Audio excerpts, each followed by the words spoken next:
Sadasa digdama bara 2024 kabajamoo daawwattoota OMN oduu galgala kanaaf qopheeffannee dursuun hangafoota oduu isinitti himam. Ajjechaa suukaneessaa fi miidhaan jibbaachisaan godina Salaalee aanaa dharraatti humna finxaalessa faannootiin uummata nagaa irratti raawwatamaa jiru yakka waraanaa ta'uu ragaaleen viidiyoo OMN dhaqqabaa mul'isan. Gartuun olaantummaa saba tokkoo deebisuu qabsaa'uu faannoon ajjechaawwan jumlaa fi yakka waraanaa keessatti hammataman hedduu raawwachuun lubbuu namoota hedduu gaaga'uu isaa ragaaleen OMN walitti qabee mul'ise. Komishiiniin marii biyyaalessaa Itoophiyaa gabaasa raawwii hojii baatii 3 kaleessa mana maree bakka bu'oota uummataatiif dhiyeesse. Kabajamoo daawwattoota OMN kun hangafoota oduutiin guutuun oduu har'aaf qopheeffannetti aanee dhiyaata.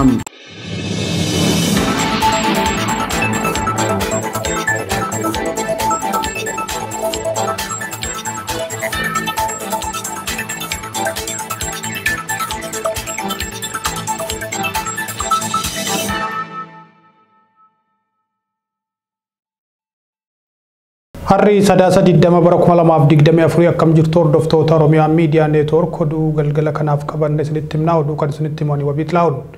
Ajjechaan suukkanneessaa fi miidhaan jibbaachisaan godina Salaalee aanaa dharraatti humnaa finxaalessa faanootiin uummata nagaa irratti raawwatamaa jiru yakka waraanaa ta'uu ragaaleen viidiyoo OMN dhaqqaban mul'isan.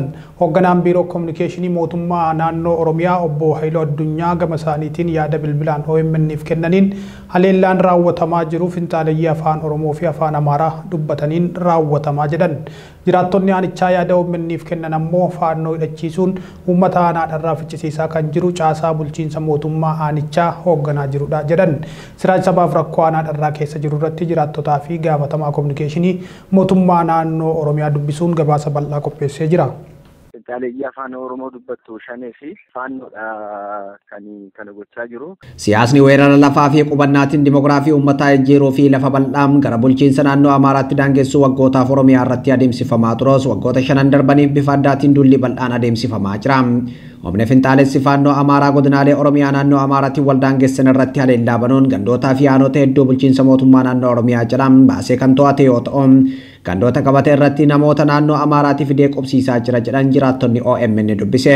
Humni finxaaleyyii faannoo akkuma godinaalee Horroo Guduruu Wallaggaa, Wallagga Bahaam, Shawaa Bahaam, Shawaa Lixaa fi Walloo keessatti yakkoota waraanaa gurguddaa raawwatan. Godina Shawaa Kaabaa Salaalee aanaa dharraa keessattis gochoota suukaneessoo raawwataa jiraachuu isaanii jiraattonni maniitii jiru. Aanaan dharraa aanaa haleellaan humna finxaalessa faannoo itti hammaate yoo ta'u gandoonni humnoota kanaan weeraraman gandoota akka Deenyuu Wabeensoom, Tuutim, Iluu Gooda Caffeem, Baabbuu Dirreem, Sarar Qullaam, Saalaashii, Makaaftaa Mannayyoom, Waaree Mannayyoo, Baayitii Mana Lagoom, Gabroom Barreessaam, Hoomaa Boonayyaa fa'aa ta'uu jiraattonni maniitii jiru. Hammeenya humnoonni faannoo naannichatti raawwatan kan ibsan jiraattonni kun namoota lubbuun jiru mana keessatti balbalatti cufanii gubuu, ijoollee xixinnoo irraa jalqabee daandii irratti yoo argan morma kutanii bira darbuu, namoota ukkaamsuun mallaqa maatii kafalchiisuun ajjeessanii reeffa bineensa nyaachisuu fa'aatuun raawwatamaa jedhan. Gandi haleellaa faannoodhaan miidhame jirruu daadaa warree Gabroo Biraachoo Hamooma Gandoo gandooti kun Iluu Gooda Caffee kun faaratti miidhamanii sila qabeenyi hundi barbadaa'ee horiin jedhamu manni jedhamu hin jiru kanarraa faannoo fixxee mana gubdee jira mana keessatti itti qolloftee gubuu faannoon hojuma ishiiti kana hin gooti ajjeestellee harka namaatiin horii ooftee dhayxee marraabetee kan jedhamu geechee qilxuutti laxxafteetti hojjaan ishii baay'eedha ishiin. Ijoollee waggaa 7 waggaa 3 fa'aa qaltee bira darbitii biyya barbadeessiteetti faannoon. Kanneen keessaa magaalaa guddattuun Sarar Qullaam, Maammoo Buquniim, Makaaftaa Mannayyoo, Makaaftaa Jirroom, Aaboo Guddoom, Baayitiim, Gabroom Barreessaam, Karaabaa magaalaa guddattuu Tuutiim, Hoomaa Boonayyaa, Hoomaa Bariisoo fi kanneen biroo to'annoo humnoota finxaaleyyii Amaaraa kana jala jiraachuu maddeen himaniitii jiru. Gandoota to'annoo isaanii jala oolchan kana keessatti bakka leenjii fi buufata waraanaa banachuun leenjii taasisuu isaanii maddeen himaniitii jiru. Humnoonni finxaaleyyii Amaaraa kun garee yadarraa maanninat asmallash komitee jedhu hundeessuun uummanni akka naannoo Amaaraa jalatti buluuf hojjetaa jiru jedhan. Itti gaafatamaa kominikeeshinii mootummaa naannoo Oromiyaa obbo Haayiluu Addunyaa immoo rakkoo uummanni dharraa keessa jiru irratti yaada OMN'if kennaniin haleellaa kana kan raawwataa jiru finxaaleyyii afaan Oromoo fi afaan Amaaraa dubbatanidha jedhan. Kana rakkoo akkasii kan uumu finxaalayyiidha. Finxaalayyiin kun immoo Finxaaleeyyii afaan Oromoo dubbattu shanee fi faannoodha kan gochaa jiru. Kana dhaabsisuudhaaf immoo mootummaan tarkaanfii fudhachaa jira. Humni finxaalessi faannoo kun daangaa Oromiyaa sarbuun gandoota hedduu aanaa dharraa jala jiran to'achuu fi aanaa dharraa bulchiinsa mootummaa naannoo Amaaraa jala galchuuf hojjetaa jiraachuu irratti mootummaan naannoo Oromiyaa maal hojjetaa akka jiruu fi aanaa dharraa keessaa gandoonni meeqa bulchiinsa mootummaa naannoo Oromiyaa jala akka jiran obbo Haayiluu Addunyaa gaafanne gandoonni hunduu bulchiinsa mootummaa naannoo Oromiyaa jala jiru jedhan. Humni finxaalessi faannoo naannoo Amaaraa kun aanaan dharraa bulchiinsa mootummaa naannoo Amaaraa jalatti deebi'uu qabdi jedhee socho'aa jira. Bal'innaanis miidiyaa hawaasaa irratti dhaadannoo akkana jedhu dhageessisa. Gama kanaanoo sarbama daangaa Oromiyaa kabachiisuuf gama keessaniin tarkaanfiin fudhatamaa jiru. Finxaaleeyyii waan barbaade jechuu danda'anni inni jedheef ta'a jechuutu hin ta'in kun waan yaadamuu miti jechaadha. Aanaa dharraa keessaa gandoonni bulchiinsa keessan jala jiru meeqa quba qabdu? Gandoonni hundumtuu bulchiinsa keenya jala jiran finxaaleeyyiin darbitee rakkoo uumuu dandeessu. Garuu hawaasni kan jedhu magaalaa gundoo masqaliin ala gandoonni hundi jechuun sadarkaa danda'amutti humna kanaan qabamee jira jedha. Anatu bulchaa jira bara anatti sitti maa jiran. Yaa anillee yaaduma hawaasarraa fudhadheeniin isin gaafachuu jira. Kanaafuu gandoo seenanii bakkoota bobbiin humnoota nageenya ilaalanii bakka tokkotti rakkoo uumuudhaan kanas gandi isaaniin qabamee jiru. Caasaan mootummaa faannoof deeggarsa taasisaa jiraachuu kan himan jiraattonni OMN dubbisee humnoonni nageenyaa mootummaa faannoo uummata fixaa jiru cal'isanii ilaaluu jedhan. Akka jiraataan OMN dubbise jedhutti mootummaan faannoof dhiyeessii meeshaa waraanaa dhiyeessuun uummata ficcisiisaa jira. Haleellaa faannoon raawwatuun cinatti meeshaalee waraanaa gurguddaan mootummaan dhukaasu baqachuun uummanni qeef qabeenya isaa irraa buqqee bosonaa fi gammoojjii keessatti bittinnaa'ee rakkataa jira jedhan. Qaamonni bulchiinsa aanichaa faannoo deeggaru kan jedhu jiraataan kun gaafatamaa waajjira bulchiinsaa fi nageenya aanaa dharraa obbo Allabbaachoo Hayilamaariyaam isaan keessaa tokko ta'u eera.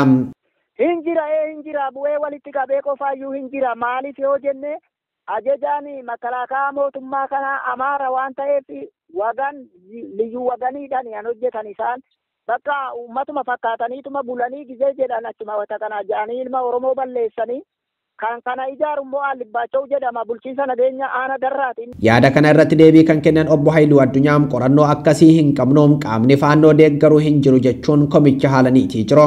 Qaamonni nageenya yookaan ammoo qaamonni bulchiinsaa aanaa dharraa humna finxaalessa faannoo wajjin hojjetaa jiru jedha uummanni kallattiidhaan fakkeenyaa fi bulchaa aanichaa kan turanii obbo Shibaashii Ayyaloo fa'a isaan wajjin hariiroo uummatee uummatarraa hidhannoo hiiksisee uummata ficcisiisaa ture jedhan waan kana quba qabdu. Qorannoon akka kanaan jiru. Garuu uummanni irra deddeebi'ee dhimma kana himataa jira. Qorannoo akkasii hin qabnu nuuni.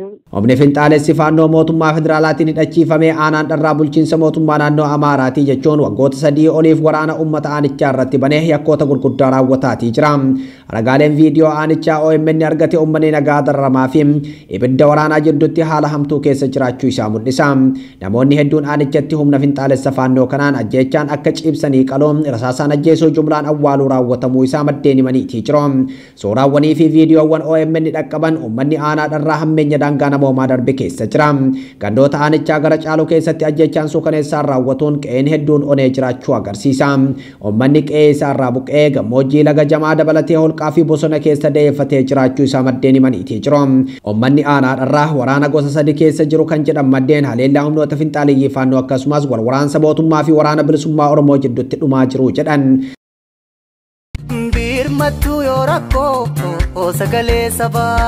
Hawaasa Oromoo Ameerika kaaba Teeksaas magaalota akka Daalaasii fi Foort Worth dabalatee dheedoo sun kee qubatan cufaaf eegeree miidiyaa guddayya Oromoo OMN irraa marii hawaasa bal'aa hirmaachis godhuuf jiru waan taateef guyyaa kan nurra noolina jechuu jirtu koreen qindeessituun yoom sadaasadu guyyaa gaaf 24/2024 guyyaa keessattuu PM irra kaase jedhaan iddoo yookaan gaaddisi qora Foort Worth DFW Hayat Palace Hotel Profeesar Mahammad Abba Jabal Xaayiroo Dr. Gizaachoo Teessoo Dr. Warqinee Torbaan Adde Misiraaf Daayirektar Oromiyaa Miidiyaa Neetwoork Abdiyyanii guutamaa dabalatee namoota hedduun dursanii achitti argamu. Odeeffannoo dabalataaf pilaas 169 449 3967 pilaas 169 544 7852 yookaan pilaas 169 777 1047 irra nuu bilbiltanii haloo nuun jechuu dandeessu.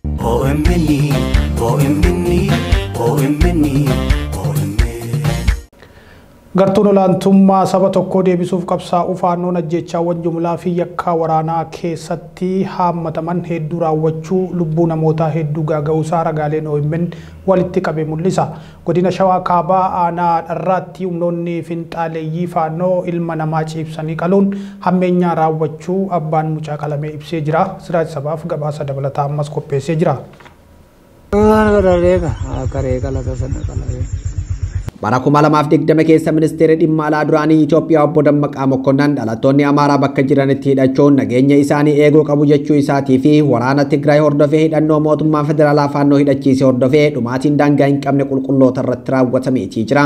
Humni faannoo hidhannoo argatetti fayyadamuun godinaalee Wallaggaa Baaforroo Guduruu Wallaggaa, Shawaa Bahaam, Shawaa Kaabaam, Shawaa Lixaam, Walloo akkasumas Beneshaangul Gumuuz keessatti ajjechaawwan suukaneessoo namoota nagaa irratti raawwataa tureetii jira.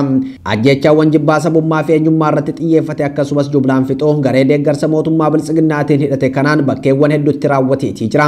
Gareen kun Shawaa Roobititti miidhamtoota ambulaasii keessaa baasuun haala suukaneessaa yoo fixoo Walloo Caffaa Roobititti namoota nagaa konkolaataa keessaa buusuun fixeetii jira. Barsiisota hojiif gara Walloo imalan daandii irratti konkolaataa keessaa buusuun rashanee jira. Lixa Oromiyaatti namoota ajjeesuun morma muree mukatti fannisee ittiin sirbiitii jira. Shawaa Kaabaa Salaalee aanaa dharratti ammoo akka hoolaatti ciibsee nama qaleetii jira. Humnoonni finxaaleeyyii Amaaraa faandoon mucaa waggaa 15 Darajjee Amaaree jedhamu rasaasaan miila isaa rukutanii erga madeessanii harkaan qaboon gara kaampii isaanii magaalaa Sararkullaa erga geessanii boodaam osoo inni hin ajjeesinaa jedhuun ciibsanii qaluu isaanii maatii fi firoonni isaa himaniitii jiru. Abbaan mucaa kanaas ilmoo koo akka ilmoo re'eetti na jalaa qalan jechuun viidiyoo OMN'if ergame kanarratti dubbataniitii jiru.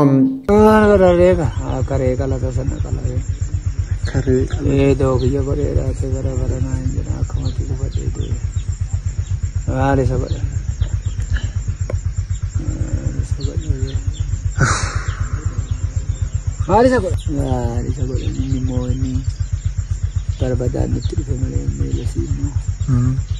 Barbadaga di bursa det.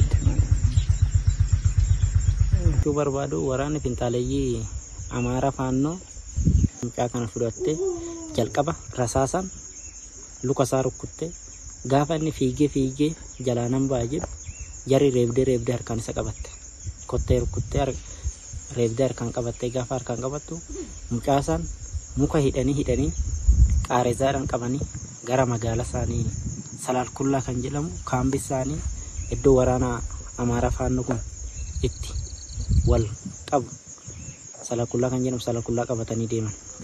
Salaalkullaa qabatanii deemanii mucaa kana doorsisanii haasofsiisanii jedhanii mucaa sana haasofsiisanii maaloo nan ajjeesina gaafa jedhee mucaa sun naasa'ee isaan taasa'u mucaa san rasaasanii miti billaa halbeedhaan morma isaa irraa gatan. Nama biraa maqaan isaa Kamaal Hussein jedhamus qabuun magaalaa Sararkullaa geessanii ciibsanii qaluu kan himuun hawaasni dharraam nama Sarruu Shumatee Dooyyoo jedhamu ammoo harka isaa irraa muruun akka uleetti horiin oofatanii deeman jedhu. Harkaan qabanii deemanii tedduma Sararkullaa jedhamu magaalaa faannoodhaaf jedhanii kenname kana keessatti hin qalanii jechuudha. Dubbisanii maal jedhanii doorsisanii albeedhaan caqacaqanii cuubee adda addaatiin asiin qaama isaa mulluma tafattafanii sanirraa kan hafe dhumarratti hin qalanii jechuudha daa'ima kana. Isa bichaa miti maqaa isaa wallaalee isa asuma gadduma aanuma kana keessa ganda jirru daara keessattis achumatti qalanii bira darbanii tooni deeman bakkeetti allaacha nyaate sas. Kamaalan jedhamu. Nama Kamaal Hussein jedhamu. Akkasuma godhan akka darajjee kana qabatanii ba'anii qalamee inni sakkiman.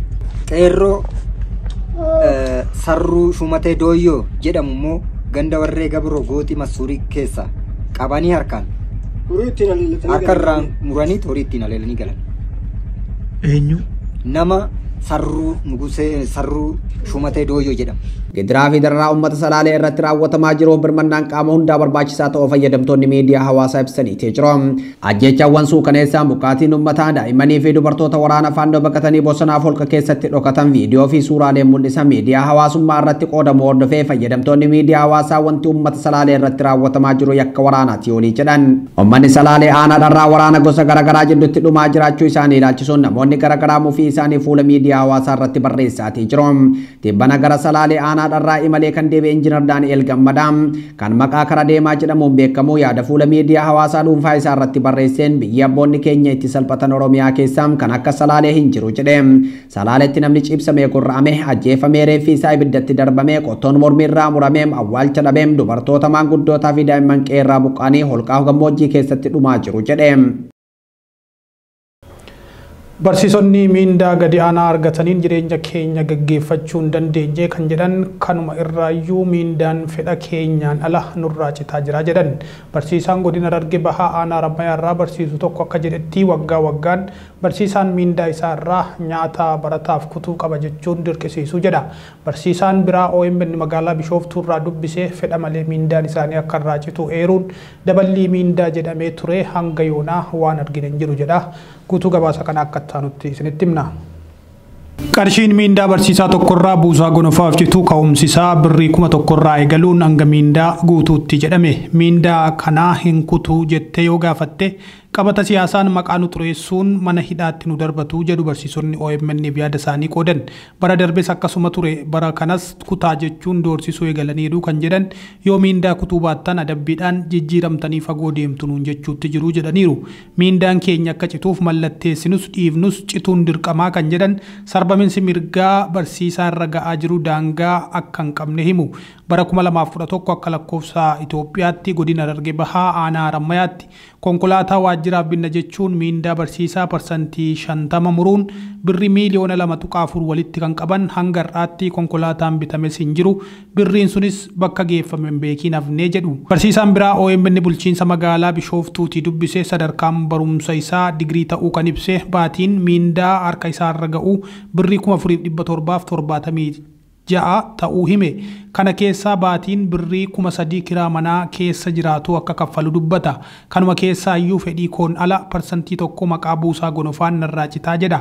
Buusaa gonofaaf waggaa 2 dura humnumaan miindaa keenyarraa kutuu eegalan kan jedhu didnee mormannullee kaan doorsisanii dirqamsiisuun mallatteessisanii jedhan.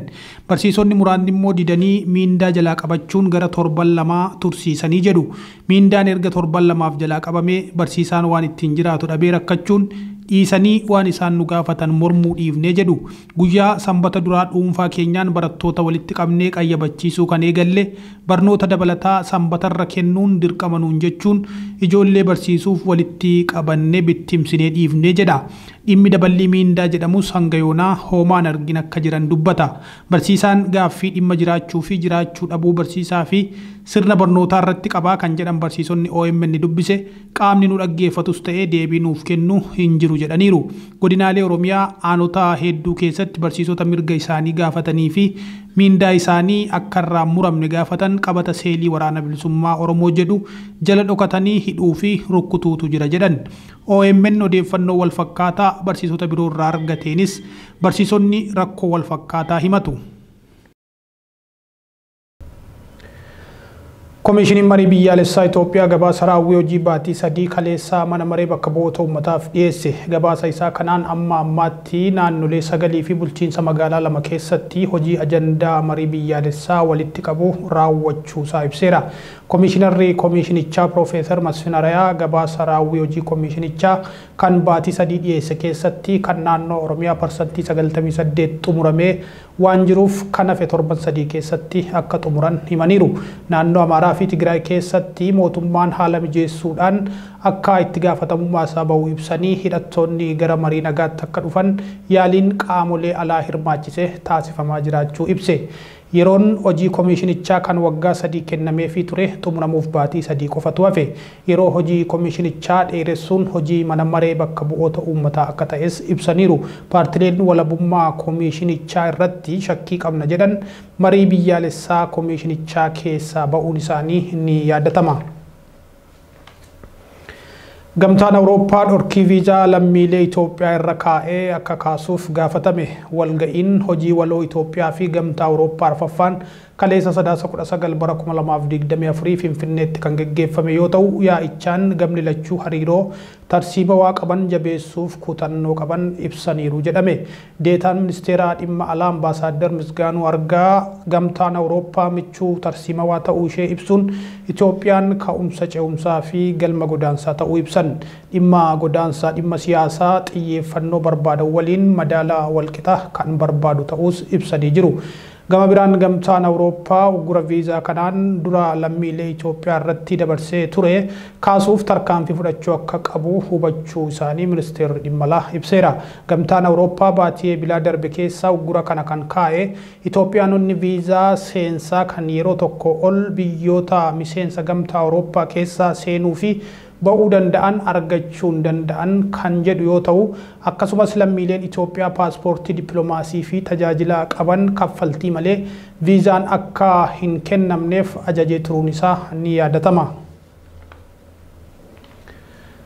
Raashiyaan yaada mootummoota gamtoomanii wal waraansaa Sudaan keessatti taasifamaa jiru waliigaltee dhukaasa dhaabuutiin xumuramuudhaaf dhiyaate mormite jedhame. Yaadni wal waraansichaa dhaabuu fi sochii gargaarsa namoomaa mijeessuu kun kan dhaabbata mootummoota gamtoomaniin dhiyaate mootummaa Biriitanii fi mootummaa Siraaliyooniin yommuu ta'u mana maree nageenya mootummoota gamtoomaniitti mirga sagaleedhaan sagalee fudhatama dhabsiisuu kan qabdu Raashiyaan mormitee jirti jedhameera. Dhimma Sudaan irrattis itti gaafatamummaa kan qabu Sudaan qofa jechuun yaada dhiyaate qofa taasifte. Michuu Raashiyaa kan taate Chaayinaan yaada dhukaasa dhaabuu kana kan deggerte yommuu ta'u dhaabbata mootummoota gamtoomaniitti ambaasaadara mootummaa USA kan ta'an Linda Thomas Greenfield ejjennoo Raashiyaa kana qeequun yaada lubbuu lammiilee nagaa baraaruuf dhiyaate mormuun waan rifachiisaadha jedhaniiru. Akkasumas ministeera dhimma alaa Biriteen David Laamii biyya tokkotu karaa mana maree nageenya isaa sagalee tokkoon dubbatee dura dhaabbate jedhanii diina nageenyaati jechuun Raashiyaa qeeqaniiru. Raashiyaan ammoo manni maree nageenyaa mootummoota gamtoomanii fuula lama qabeessadha jechuun ibsanii manni marichaa sarbaminsa seeraa mirga namoomaa irratti Gaazaa keessatti raawwatamaa jiru dhaabsisuu dadhabuu isaatiif qeeqaniiru. Biyya Sudaanitti bakka bu'aa addaa mootummaa USA kan ta'an Thomas Perriello wiixataa dheengaddaa yommuu daawwannaa isaanii jalqabaa Sudaanitti taasisan wal waraansii badii hamaa uumaa jiru akka dhaabbatu waamichaa taasisaniiru. Reuters akka gabaasetti Thomas Perriello magaalaa Port Sudan keessatti hoogganaa waraanaa Sudan Abdul Fattah al-Burhani waliin wal arganii dubbatanii jiraachuu hime.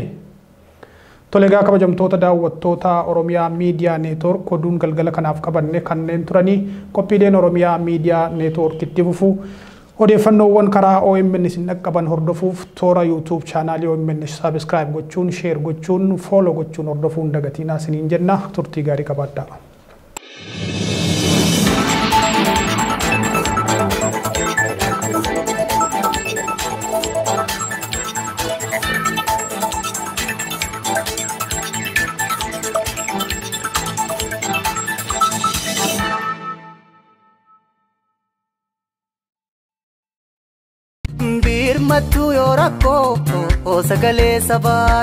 Hawaasa Oromoo Ameerika kaaba Teeksaas magaalota akka Daalaasii fi Foort Worth dabalatee dheedoo sun kee qubatan cufaaf eegeree miidiyaa guddayya Oromoo OMN irraa marii hawaasa bal'aa hirmaachis godhuuf jiru waan taateef guyyaa kan nurra noolina jechuu jirtu koreen qindeessituun yoom sadaasadu guyyaa gaaf 24 bar 2024 guyyaa keessa tuubiyan birra kaase jedhaan iddoo yookaan gaaddisi qora Foort Worth DFW Hayat Palace Hotel Profeesar Mahammad Abba Jabaal Xaayiroo Dr. Gizaachoo Teessoo Dr. Warqinee Torbaan Adde Misiraaf Daareektar Oromiyaa Miidiyaa Neetwoork Abdiyyanii guutamaa dabalatee namoota hedduun dursanii achitti argamu. Odeeffannoo dabalataaf pilaas tokko 469 449 3967 pilaas tokko 469 544 7852 yookaan pilaas tokko 469 777 1047 birra nuu bilbiltanii haloo nuun jechuu dandeessu.